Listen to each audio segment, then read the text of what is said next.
Travailler dans les mines en Australie, c'est un vrai challenge, mais ça peut être très lucratif. Environ 4000 $ net par semaine pour certains postes, à condition d'être prêt à bosser dur et de s'adapter à un rythme exigeant. Kevin a passé 2 ans dans ce milieu et va partager avec nous des infos concrètes, ses galères, ses astuces et ce que vous devez vraiment savoir avant de vous lancer. Pas de rêve, juste la réalité. Pour bien te préparer, j'ai un cadeau pour toi. Télécharge tes 100 contacts en mine juste en bas de la vidéo ou dans le premier commentaire. Bonne vidéo les amis.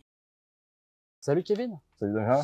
Je suis super content de te rencontrer aujourd'hui. Pareil, c'est avec plaisir. Voilà, ça fait pas mal de temps que je voyais ton nom sur les réseaux. C'est vrai qu'on avait pas mal échangé par le passé. Ouais, c'est vrai. Alors Kevin, ça fait quelques années que tu es sur place. T'es arrivé quand déjà?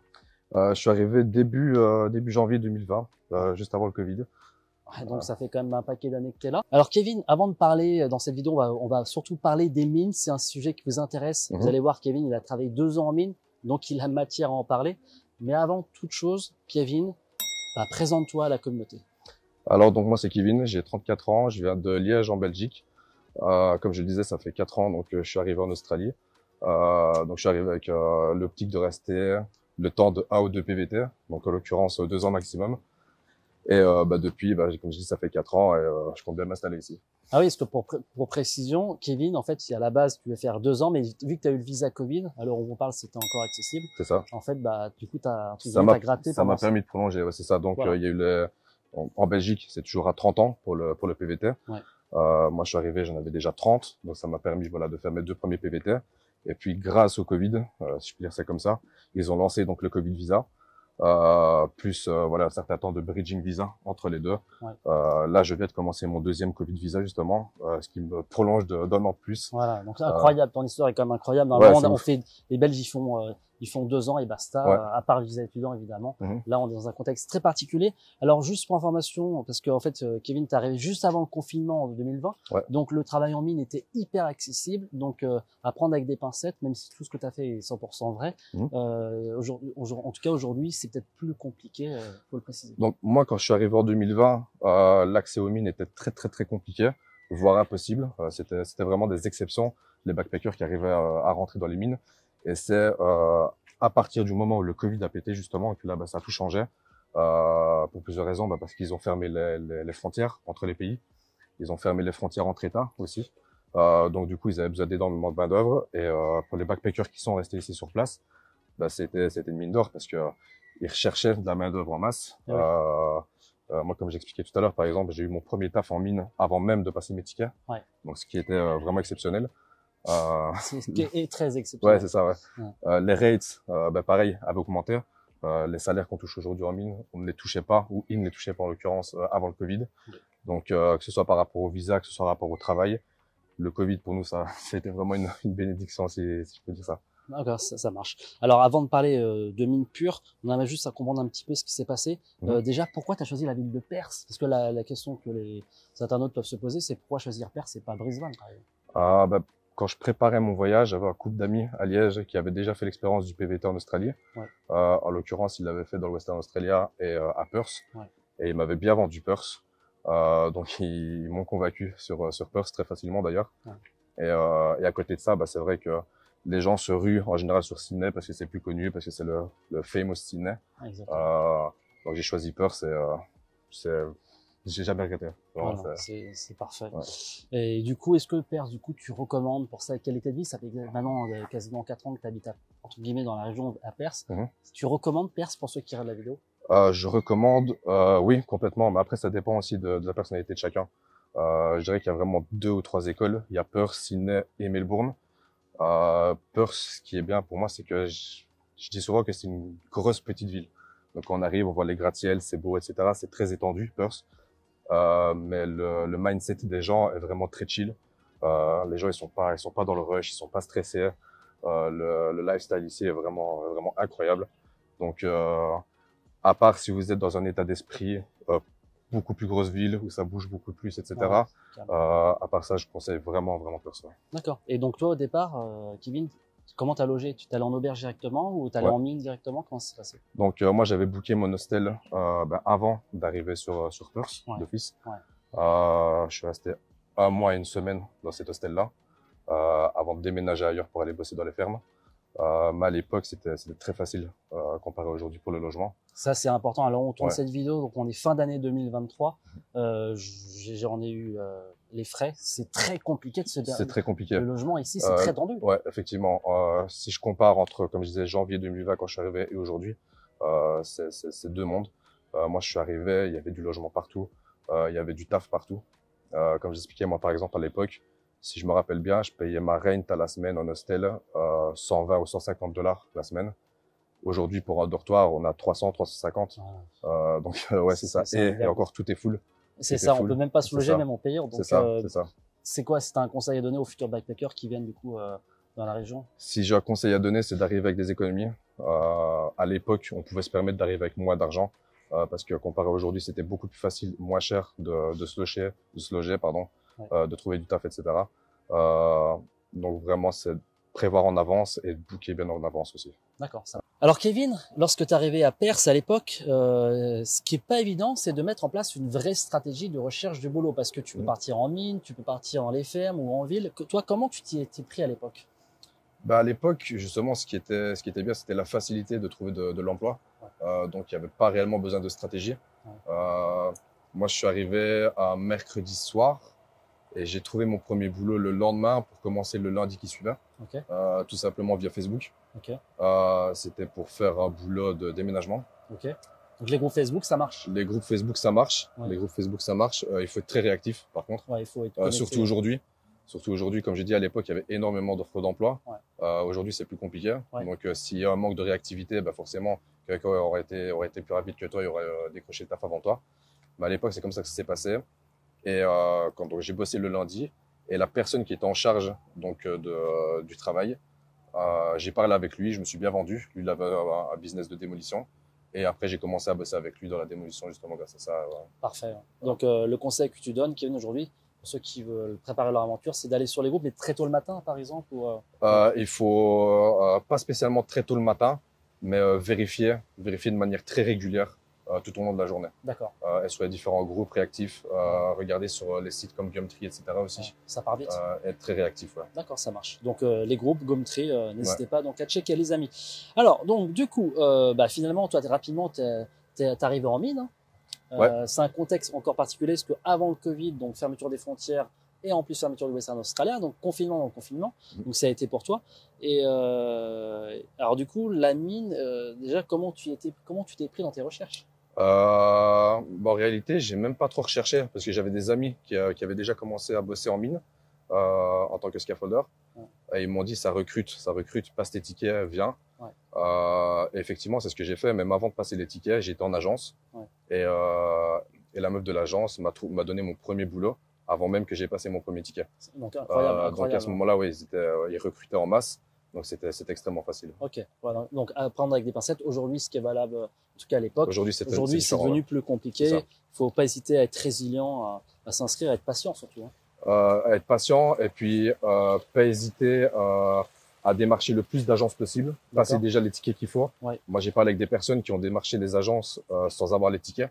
Bah forcément, ils auront jamais du taf de cette manière-là. Donc, ticket et on postule. C'est ça. Ce qui était valable à l'époque ne l'est plus aujourd'hui. Donc, aujourd'hui, c'est obligatoirement les tickets, postuler et arriver avec une certaine expérience sur le CV. Alors, Kevin, est-ce que tu as des noms d'agences, quelques noms d'agences à donner aux backpackers qui regardent la vidéo? J'en ai. Après, ça dépend du secteur dans lequel ils veulent bosser en mine. Moi, je bosse avec plusieurs agences. Je bosse avec Western Workforce. Je bosse avec SMS. Je bosse avec Techforce. Voilà, des agences, c'est pas ce qui manque. Mais encore une fois, ça dépend dans quel secteur ils veulent bosser. Ok, ça marche. Donc notez-le. Ça peut être en tout cas intéressant en fonction du domaine. C'est important de le préciser. Alors, tu nous as parlé de tickets. On va surtout parler avant d'avoir les tickets, peut-être la white card, peut-être travailler dans le bâtiment. Comment ça s'est passé rapidement? Moi, c'est le premier ticket que j'ai passé en réalité.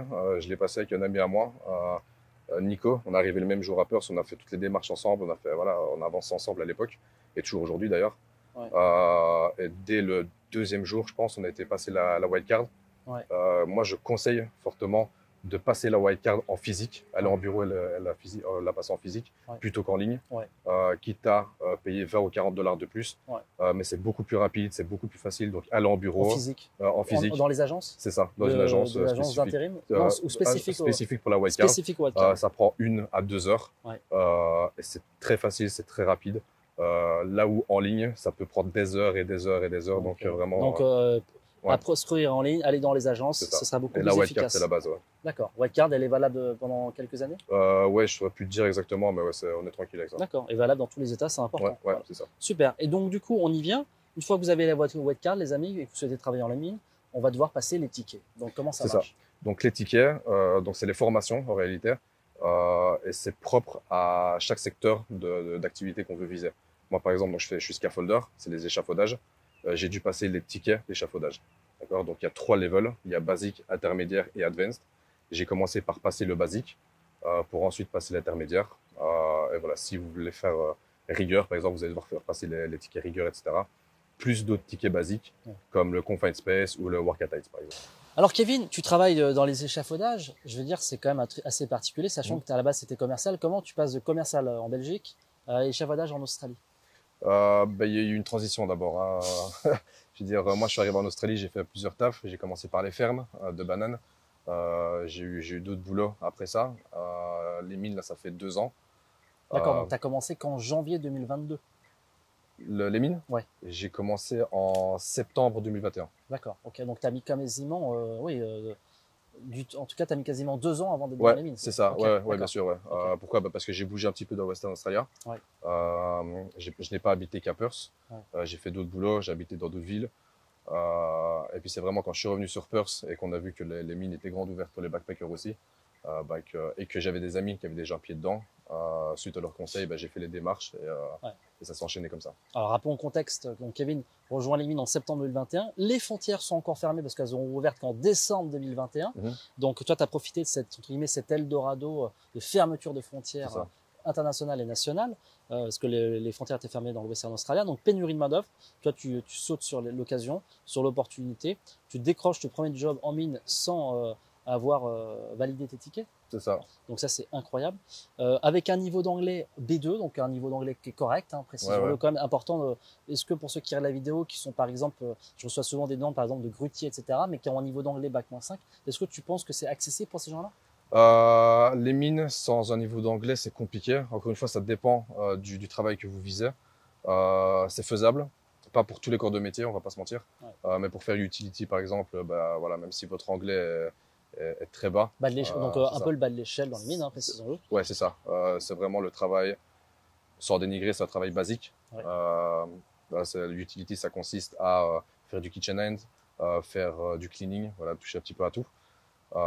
Et donc ça, voilà, il n'y a pas besoin d'un niveau d'anglais bien spécifique. Mais par contre, dès qu'on touche à un métier plus technique, scaffolder, rigueur ou quelque chose, voilà, c'est bien d'arriver avec un certain niveau d'anglais. Surtout que il y a l'anglais, il y a l'anglais australien, il y a le slang, et puis il y a les accents étrangers, tout ce qui est Irish, Scottish, anglais, etc. Voilà, c'est pas toujours facile. Même moi, après 4 ans, il y a des fois où je galère encore. D'accord. Donc important, mettez comme un minimum d'importance sur l'anglais si vous souhaitez décrocher. Si vous conduisez des tracteurs ou des engins de mine, il faut quand même avoir un minimum d'anglais. Donc bosser l'anglais avant d'arriver. Ouais, bien sûr. Ouais. Ok, ça marche. Et dans la mine, tout est nouveau pour toi? C'est quand même un univers particulier. C'est très particulier. Stressé, je dirais pas ça. Allez, un minimum, parce que c'était vraiment l'inconnu. Effectivement, ça monte bien à part, les mines. Je veux dire, on va là-bas, on prend l'avion, on vit là-bas, le temps du shot ou du travail. Et c'était l'inconnu total. Mais au final, tout le monde est super bienveillant, que ce soit par rapport à la barrière de la langue, par rapport au fait qu'on soit nouveau dans le métier, etc. Il y a des exceptions, ça arrive toujours de tomber sur des mecs moins sympas, mais ça reste très très très rare. Les mecs en général sont toujours bienveillants, etc. Donc au final, ça s'est super bien passé dès mon premier boulot. D'accord. Et donc c'était dans quelle ville tu as travaillé dans quelle zone de mine? Quasiment dans tout Western Australia, principalement le Pilbara. À partir de Kalgoorlie et plusieurs mines du Nord. D'accord. C'est principalement ce que j'ai fait. Des mines de fer, des mines d'or? J'ai fait des mines de tout. J'ai fait des mines d'or, des mines de métaux, de sel.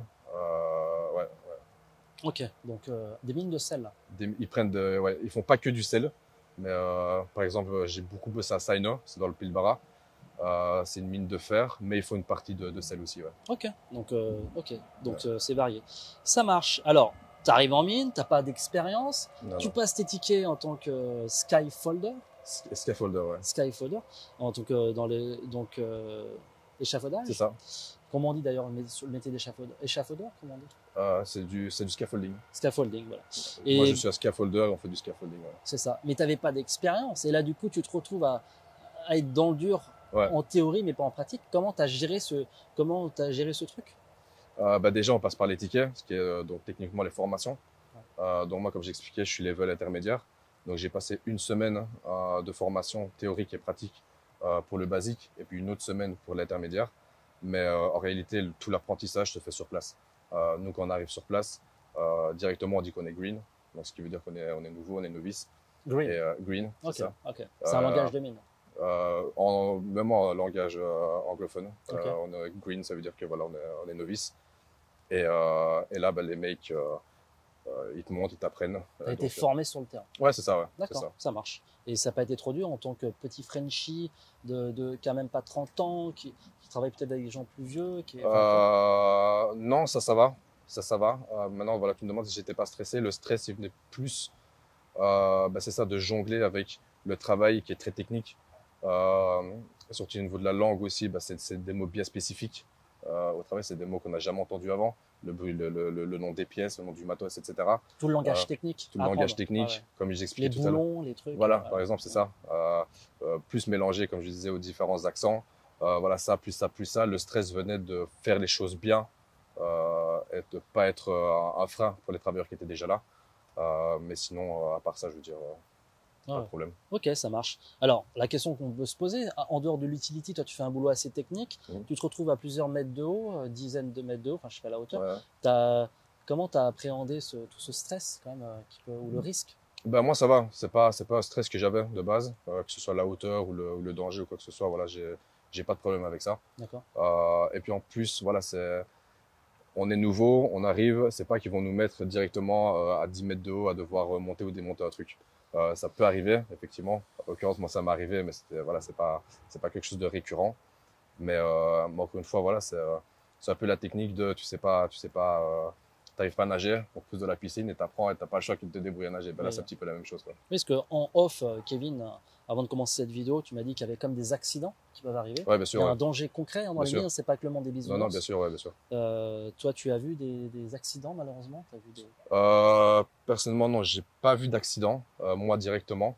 Maintenant, j'ai bossé avec des mecs qui ont eu des accidents ou qui ont vu des accidents. J'ai bossé dans des mines où il y a eu des morts. Mais ça, justement, c'est des choses qu'on entend tous les jours sur place, que ce soit au Prestart. Donc, le Prestart, c'est une espèce de réunion où il parle de sécurité, où il parle du travail du jour, etc. Voilà, le niveau safety first, on l'entend tous les jours en mine. Ils sont très, très, très axés sur la sécurité. D'accord, la sécurité avant tout. Alors, toi, Kevin, tu as travaillé en mode FIFO, comme on dit? FIFO, ouais, c'est ça. Alors, qu'est-ce que c'est FIFO, si tu peux expliquer? Donc, FIFO, c'est fly in, fly out. On prend l'avion pour aller jusqu'au boulot, donc dans la mine. On reste là sur place, on vit sur place, et on reprend l'avion pour rentrer chez nous à Perth une fois que le travail est terminé. 2 semaines en mine, 1 semaine à la maison? Ça dépend.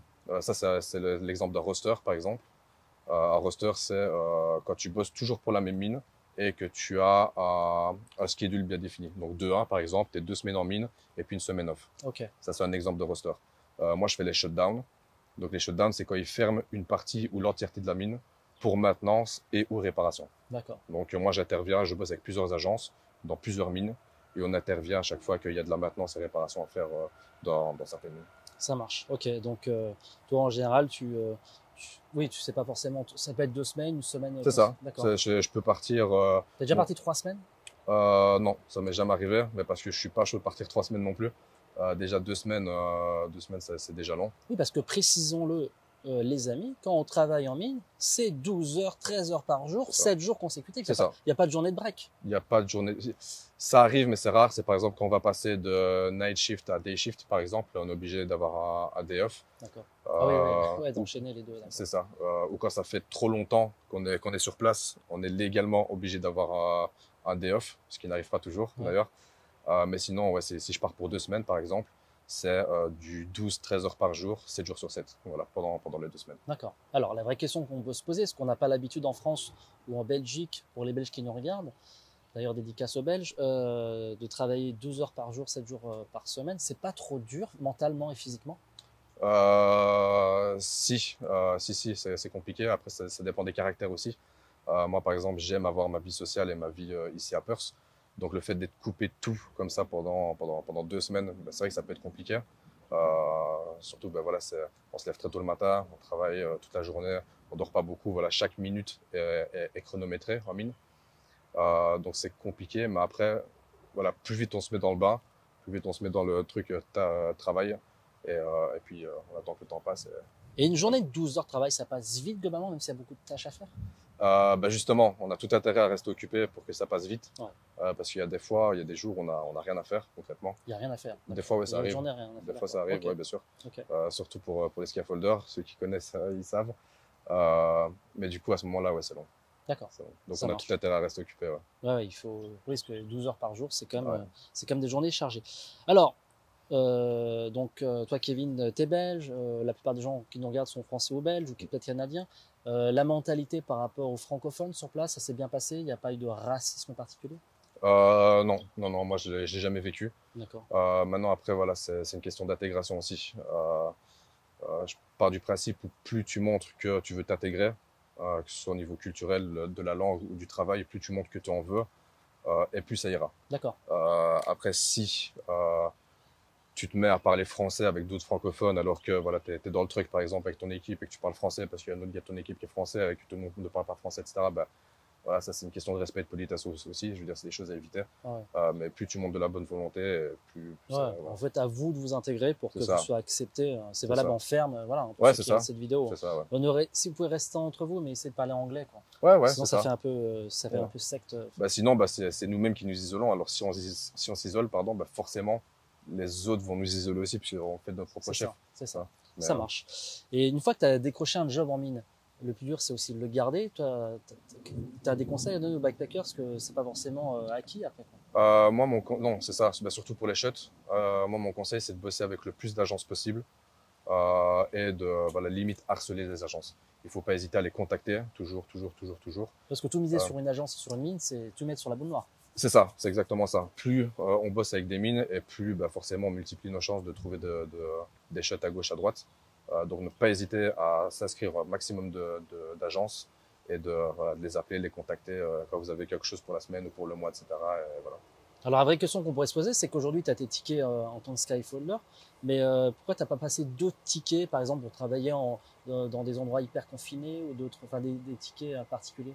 Bah, les Confined Space, en l'occurrence, ça je l'ai, c'est obligatoire. D'accord.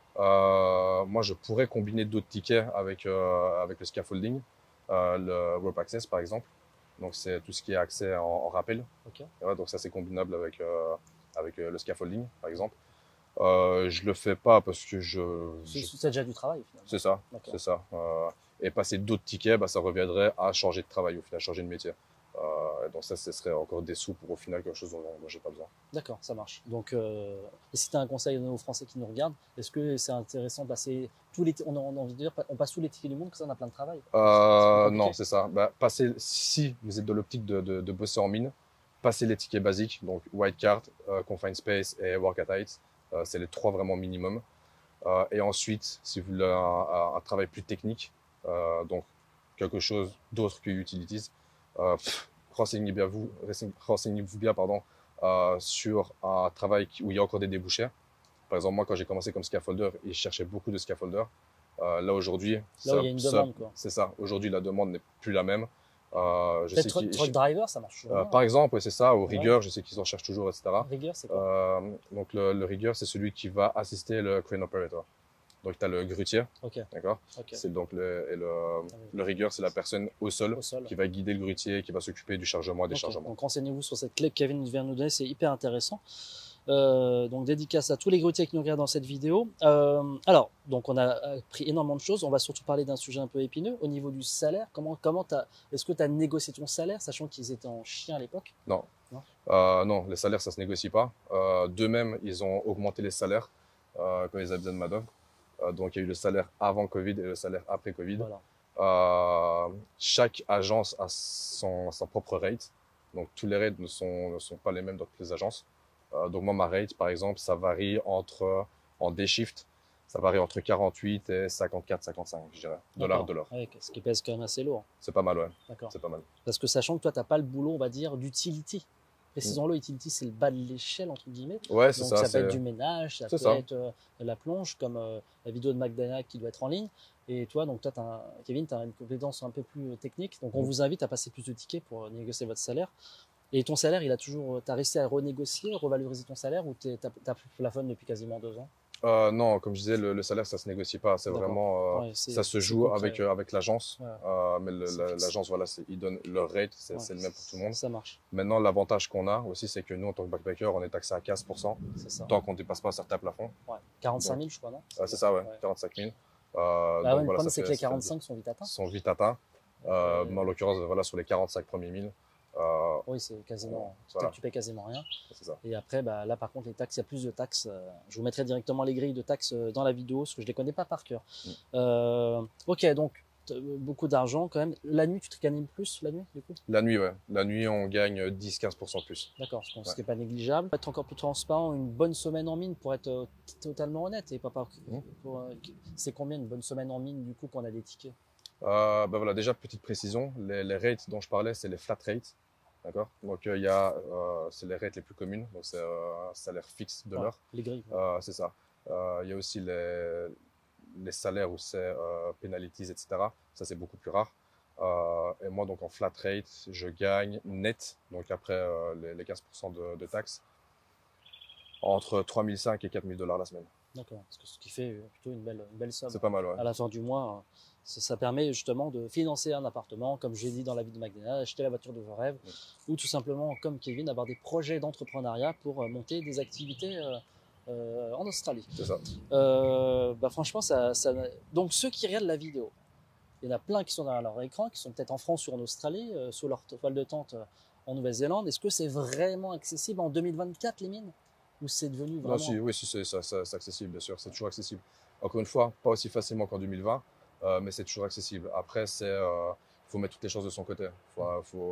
Si tu parles pas anglais, que tu n'es pas débrouillard, n'espère rien. Je veux dire, si tu arrives avec un bon anglais, que tu es débrouillard, que tu démarches les agences, que tu passes les tickets qu'il faut, etc., tu trouveras du boulot, bien sûr. Il y a des gens, je connais des gens, ils viennent d'arriver en Australie et ils sont rentrés presque quasiment directement dans les mines. Le temps de passer ce qu'il fallait. Ouais. Puis, donc, faisable, c'est toujours faisable. C'est vrai qu'en Australie, souvent, quand on veut, on peut finalement. Bien sûr, voilà, ça, ouais. Il faut juste donner les moyens, l'anglais, encore une fois, les tickets, ouais. la white card, éventuellement le véhicule, peut-être pour aller. Ça peut être un petit plus d'avoir en tout cas le permis.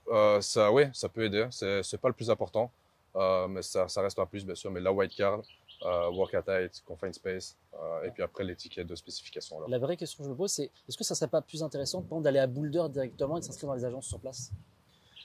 Ou ça change rien, on peut aller à Perth? Ça risque. Kalgoorlie, Boulder, donc c'est Kalgoorlie. C'est encore différent. Ça, c'est faisable à Kalgoorlie, mais c'est propre à Kalgoorlie. Parce que Kalgoorlie, c'est vraiment une ville minière. Minière, pure. Donc, tu t'installes là-bas et tu démarches de là-bas. Mais je veux dire, la plupart des mines, c'est vraiment quelque chose d'isolé. C'est pas une ville. Là, par exemple, Kalgoorlie, c'est vraiment une ville entourée de mines. Donc ça, c'est faisable pour Kalgoorlie, mais c'est pas faisable pour les autres. Donc il y a deux stratégies. Soit on postule en agence à Perth, comme tu as fait Kevin. Soit vous allez directement à Kalgoorlie, donc il y a quelques heures de Perth, et vous postulez sur place et vous attendez sur place. Quand tu arrives en Australie, est-ce que tu as ressenti un décalage entre tout ce que tu as consommé comme contenu et la réalité sur le terrain? Toi, tu arrives dans un contexte en plus particulier. Alors ce que j'avais vu sur l'Australie avant de partir, et s'il y a un décalage là-bas. T'as eu des déceptions? Non, moi c'était tout le contraire. Justement, je suis arrivé. Dès le premier jour, j'ai adoré. Des décalages, on en ressent. Aujourd'hui, le décalage culturel, ça c'est un gros décalage qu'on ressent, que ce soit par rapport à la culture de manière générale, que ce soit par rapport à la nourriture, etc.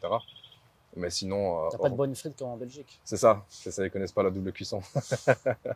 Mais sinon, à part ça, je veux dire, moi je suis arrivé, c'était l'été. L'économie, elle est ouf, le cadre de vie est ouf. Le lifestyle, beau, on a un hiver assez doux. C'est ça, mais l'hiver qui est très court comparé à chez nous, est beaucoup plus doux, effectivement. Et sinon, tout le reste de l'année, je veux dire, il fait, même quand c'est pas l'été proprement dit, automne ou printemps, il fait super bon. Comme je disais, le cadre de vie, les mentalités, etc. Donc, moi, je suis tombé amoureux de Perth dès le départ. Et comme je dis, moi, j'étais parti à la base pour 2 ans, là ça en fait 4 et je veux m'installer ici. Voilà, donc Voilà. c'est super intéressant d'avoir ce genre de témoignages. Il y a aussi des aspects négatifs en habitant en Australie ou tout est positif? Non, dire que tout est positif, ce serait idéaliser le truc. Les côtés plus compliqués, à part le côté culturel, comme j'ai expliqué, c'est le fait d'être loin de ses proches aussi. Ouais. Ça, c'est des choix. On gagne d'un côté pour en perdre de l'autre. Donc dire que tout est parfait, non. Mais en ce qui me concerne, par exemple, bah, voilà, le choix est fait. Ouais, tu as trouvé ton équilibre ici. Voilà, c'est ça. Parce que, hormis, sincèrement, à part ces 2 poids-là, le côté familial et amical de Belgique ou de France, et le côté culturel, à part ces 2 poids-là, tout est mieux ici. Même par exemple, il y a une idée reçue comme quoi l'Australie est beaucoup plus chère que la France ou la Belgique, qui n'est même pas vrai en réalité. Ok, ça c'est. Surtout, moi en l'occurrence, je vais parler de Perth. Sydney, par exemple, ou Melbourne, c'est encore différent. Mais Perth, il y a des choses qui sont plus chères, comme les loyers par exemple, Ouais. l'alcool, le tabac. Sinon, à part ça, sincèrement, c'est soit le même prix, soit moins cher. Ah ouais. Donc, même les idées reçues comme quoi l'Australie c'est cher, bah, en réalité, non, pas du tout. En fait, il faut remettre le contexte. Déjà, c'est il ça. faut éviter de trop transformer l'euro et le dollar. Il faut juste se Exactement. dire combien je gagne par rapport à l'heure, par rapport C'est ça. à la Belgique. Et globalement, en Australie, moi je dis souvent qu'on a un meilleur pouvoir d'achat. C'est exactement ça. Il y a le pouvoir d'achat et il y a le prix vraiment des choses, que ce soit des éléments, etc. Ah. Donc, que ce soit sur les 2 facteurs. L'essence est moins chère. C'est ça. Les téléphones est moins cher. C'est ça. Les voitures sont moins chères. Honnêtement, c'est ça. À part les loyers, Ouais. alcool et tabac. L'immobilier, peut-être un peu Ouais, pardonné, c'est ça, les du coup. loyers, Ouais. immobiliers, etc. Ouais. Mais sinon, tout le reste, je veux dire, c'est soit le même prix, soit moins cher. Ça marche. Et encore une fois, On gagne mieux comparé, et on gagne mieux sa vie. mieux, Voilà. exactement. En Donc, France ou en Belgique, on va gagner 1 500 €, on va dire, pour ça. du classique. Ici, c'est ce qu'on peut gagner à la semaine, c'est une réalité. Ici, à la semaine, pour un travail classique en ville, bah, tu vas gagner 1000-1200 dollars la Voilà. semaine. Ouais. Donc c'est plutôt pas mal. Ça te fait facilement du 4000-4500 dollars le mois. Donc, ouais, le calcul est vite fait, quoi. Ça marche. Alors Kevin, pour conclure cette vidéo, est-ce que tu as une dernière astuce aux backpackers qui sont en galère de job? Est-ce que tu as une petite astuce qui peut vraiment faire la différence? On dit par exemple souvent il faut s'entourer. Le réseau est très important, effectivement. Les hostels, par exemple, quand on arrive, c'est bien d'arriver en hostel, que ce soit pour le côté social et pour se faire un réseau. On se refile vite des tuyaux. Moi, les premiers boulots que j'ai eus, c'était comme ça aussi. Ça et la débrouillardise. Vraiment, ça, il n'y a rien à faire. Il faut être au taquet. Il faut être sur les groupes. Il faut vraiment être au taquet pour tout. Ne pas hésiter à se bouger les fesses, si je peux dire, pour aller déposer des CV, etc. Donc, vraiment, plus on est débrouillard, plus on se bouge et plus on augmente ses chances de trouver du boulot. Ouais, c'est vrai que souvent il y a pas mal de Français qui arrivent, de Belges, on voit pas forcément le côté débrouillardise. C'est la première expérience. Ouais. Sortez de votre zone de confort. Complètement. Éventuellement, si ça marche pas en ville, achetez un véhicule, allez en ferme, allez sur le terrain. Mais en tout cas, vous sentez que vous êtes bloqué actuellement, vous regardez cette vidéo, changez votre truc. Il y a un truc qui bloque forcément. Et surtout pour les fermes, parce que j'ai l'impression qu'il y a beaucoup de backpackers qui pensent qu'ils peuvent trouver du travail en ferme à distance. Alors que non, pas du tout. Les fermes, c'était déjà le cas à l'époque et c'est toujours le cas aujourd'hui. Les fermes, il faut aller sur place. Il faut aller sur place, il faut aller directement toquer à la porte et dire voilà, moi je suis ici, quand est-ce que je peux commencer?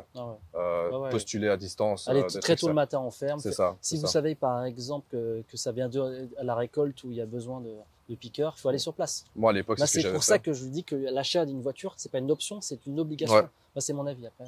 Ouais, c'est ça. Déjà à l'époque, moi c'est ce que j'avais fait. J'étais parti de Perth, j'étais monté jusqu'à Carnarvon et arrivé à Carnarvon, c'était le soir, donc dès le lendemain, on était postulé aux fermes.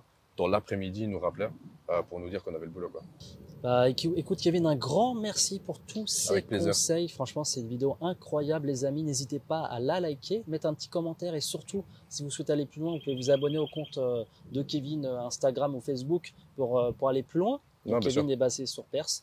Voilà, n'hésitez pas à le rejoindre. Merci énormément. Avec plaisir. Pour cette vidéo qui est incroyable. On espère que ça va vous donner envie d'aller en mine. Et quand on veut, on peut en Australie. Ouais, complètement. Ça dépend que de soi. Merci Kevin. Avec plaisir.